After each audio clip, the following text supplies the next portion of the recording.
Ladies and gentlemen, my name is Andriy Shevchenko. On behalf of the team of the Mediacentrу Ukraine, I welcome all the journalists telling the world about our struggle for freedom. Our next guest is Maksym Kozytskyy, the head of the Lviv Regional Military Administration. And Mr. Kozytskyy will tell us about will summarize the first 2 months of the Russian invasion for the Lviv region. Pane Maksime, the floor is yours. Христос Воскрес, Christ is risen, Slava Ukraini. I have with me some papers.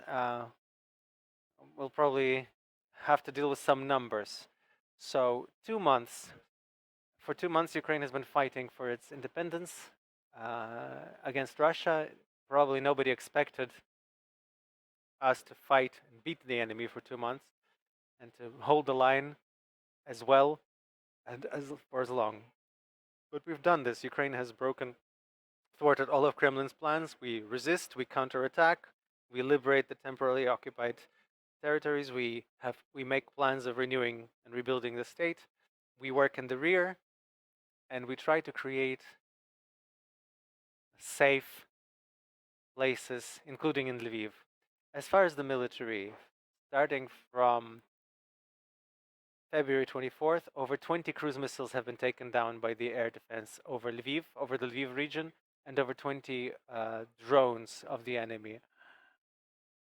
The rest will probably come from the official bodies. From the start of Russian aggression, we've improved the system, the alert system, and it works perfectly in almost all communities. We have the Щось летить, something flying chatbot. Please register in it because it's an additional source of information for the air defense. They use it, and we're doing our best to improve the system, and we have the first positive results. So we ask you all to register. As far as the law enforcement, since the time of the martial law, the anti-terrorist staff have checked about 5,000 people about their involvement in subversion tactics and activity. 14 criminal cases have been opened where people have been informed of being suspected of treason, of state treason, of human trafficking. 39 cyber attacks have been found out and stopped. Over 90 informational resources and pages have been blocked that had been used to spread the propaganda, Russian Federation propaganda about Ukraine.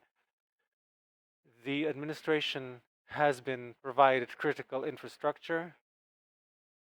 We have 44 Starlink stations from SpaceX to enable us to work in emergencies. The situation on the border, starting from February 24th to April 19th, we have let almost 2.5 million people through the border. 1.8 million have left Ukraine, and 650,000 people so far have returned. Humanitarian aid. The Lviv administration, together with our partners, have developed a system for the counting of humanitarian aid, where we have which we use to coordinate the work of the administration. The implementation started on March 4th. The first wave of implementation started when the ministry started proposing solutions that had not yet been tested. We already had all of our storehouses running counting on our storehouses. This system lets us see what we receive from whom, what we have in storage, what has been sent to whom.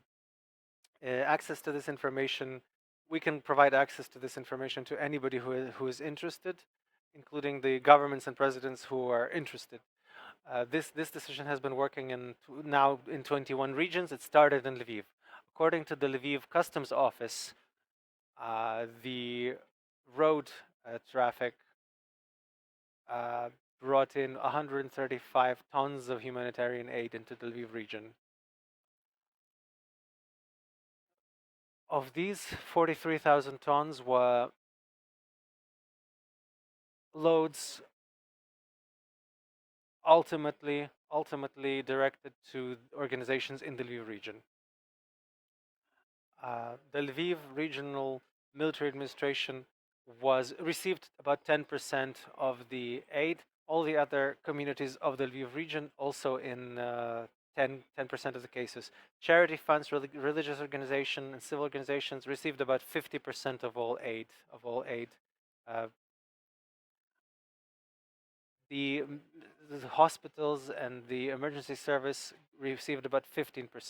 The rest is about 10 to 15%.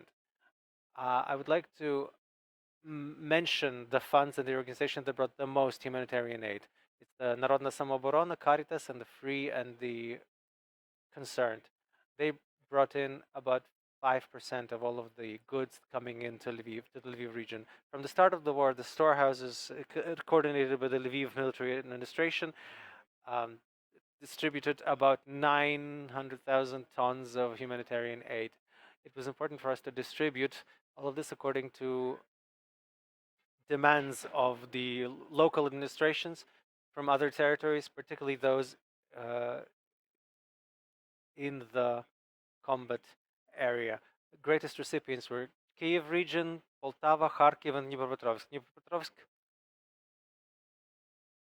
in the sense that from Dnipropetrovsk it later went to other regions. We took apart some of the humanitarian aid with the office of the president. We've had 71 ambulances sent from the Lviv region to other regions of Ukraine as humanitarian aid. The internally displaced people. Over this time, since the time of the war, the Lviv military administration has provided housing to 300,000 internally displaced people. Of those, 260,000 remain in those places where they were first settled. About 450 internally displaced people remain in the region. At this point, we're doing registration. We have officially registered, over the 3 weeks of registration, we've had officially registered 190,000 people, of whom 62,000 are children. Housing. The educational institutions have placed about 25,000 internally displaced people. It's hard to continue normal schooling because of the constant air raids. Even without the air raids, it would be difficult.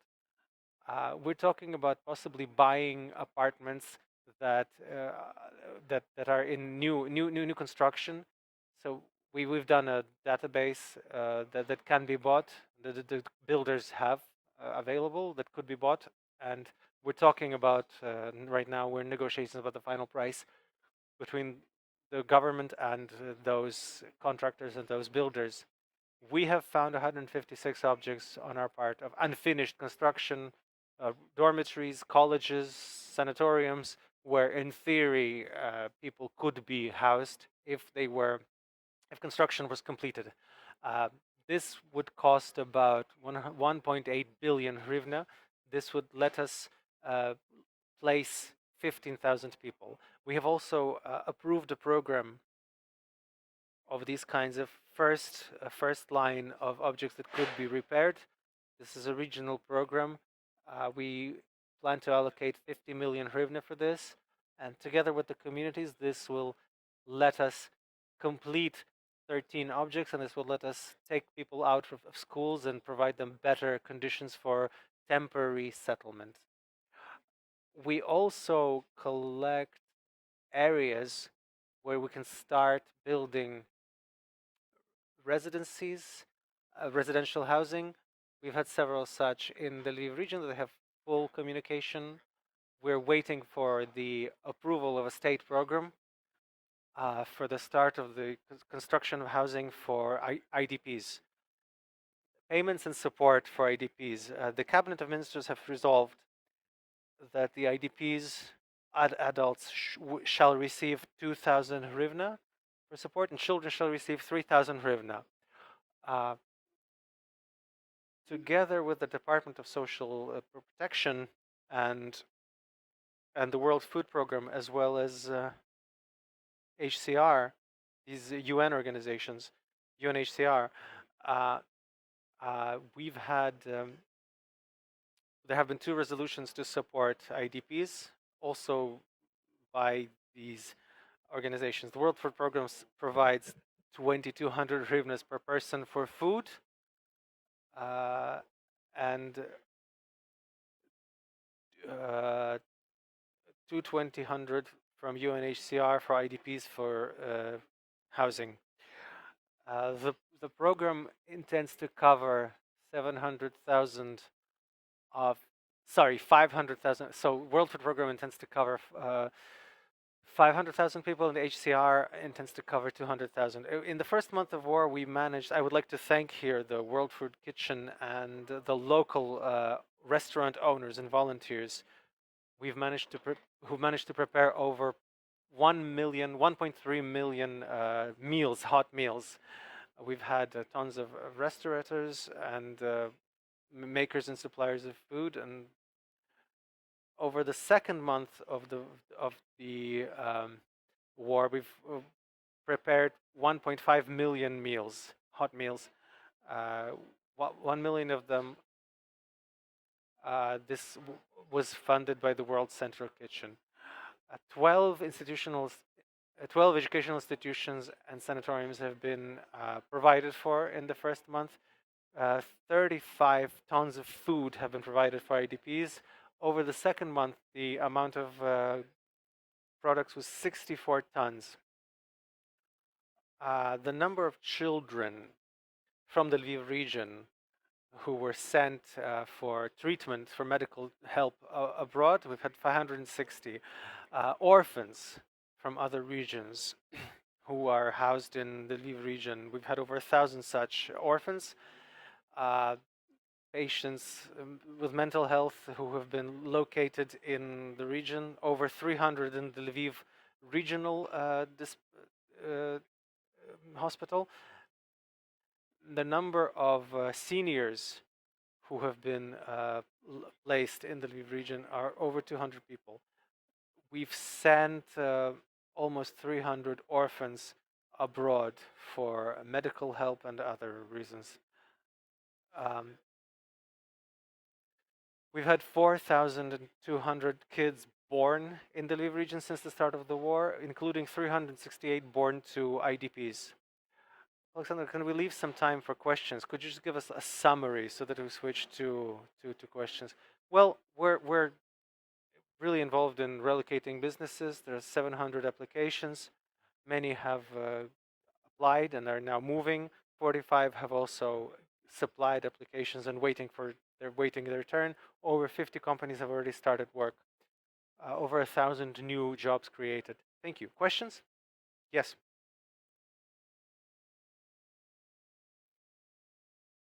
A question about the territorial defense. Could you tell us what sort of provisions do we have for one person? How is this funded? And do you have all of the ammunition? If we take the territorial defense, again, it is divided according to the law into 3 branches. If you take the territorial defense that is part of the military, yeah, the people who are in the front are completely provided for, according to the contracts as the armed forces of Ukraine. It's no different from the armed forces of Ukraine. Thank you. TV, Satellite TV, George, and Governor, thank you very much for your management. This significant events here to tell us what happens here. Obviously, we are people living in this city here. The residents here is people still worry. We hear a lot of missile attack from Russian side, and particularly in supply line. So obviously here it's very good. The shopping's no problem. The food have no problem. I think it's great. So if attack again and the supply line chain has been broken, and as your government, do you have any contingency for plan for keep these cities running? Thank you. Дякую за запитання. Об'єкти критичної інфраструктури перебувають. Thank you for this question. Critical infrastructure is constantly being watched, including by branches of the territorial defense. If we take air defense, as I said in the beginning, over 30 flying objects or missiles have been taken down. The air defense is working. We have diversified supply of food and humanitarian aid. We do not envision problems with this. Are you thinking about possible contingency, different paths, different supply lines? Yes, we have diversified supply lines. Yes. Thank you. Yes, your question.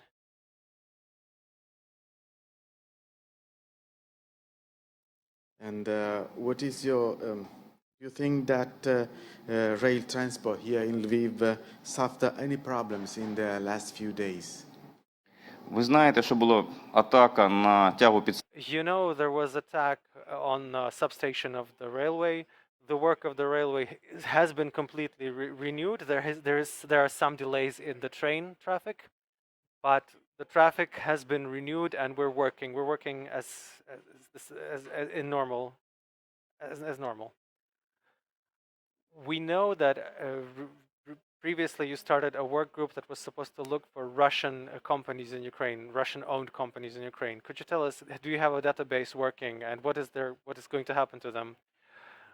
We have created a work group with the administration. It includes law enforcement, representatives of the law enforcement. We have a list of companies and organizations that we believe that according to the law enforcement bodies are connected to Russian capital. This list is developing, so we have sent. We're forming these lists and sending them to the Security Service of Ukraine and to the Council of Security and Defense of Ukraine to make their decision. How many? So far, over 200 companies with possible Russian capital. I wanted to ask you, how have the moods changed in the Lviv region? At the start of the invasion, this part didn't look like an important target for air missile strikes. So far, we've had such strikes, and unfortunately, we've had people die here. Over this time, Lviv and the Lviv region have become an important evacuation hub, an important IDP hub, and the region has buried the first heroes who have fallen both here and in the combat zone. How have the feelings and the moods shifted in these last 2 months?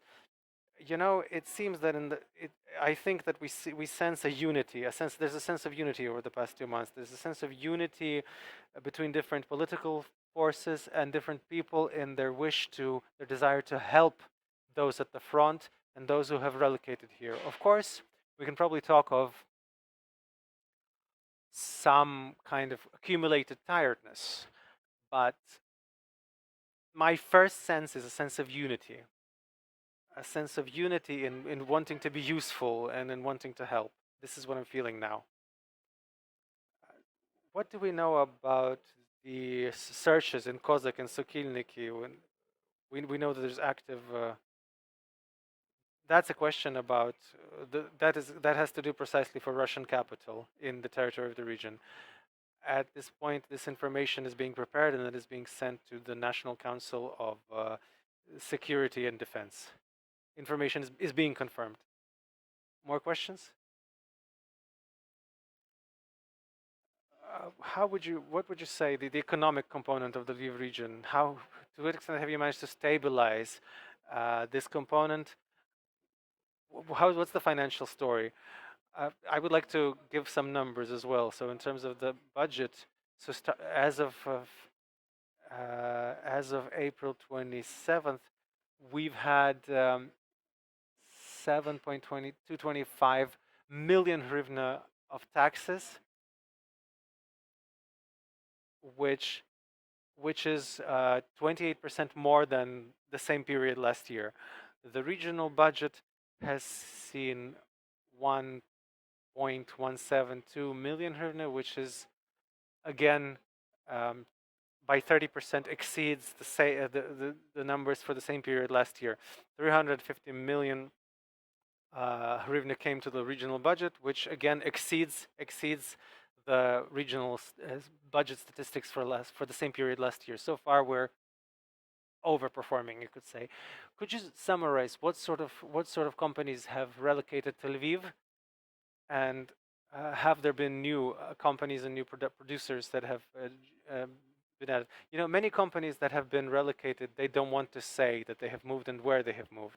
Two good instances that have been announced is the Kramatorsk machine building plant, and the Bormashina Chernihiv region. Yes, they're also relocated. But over 50 have now started working, and over 100 have been relocated.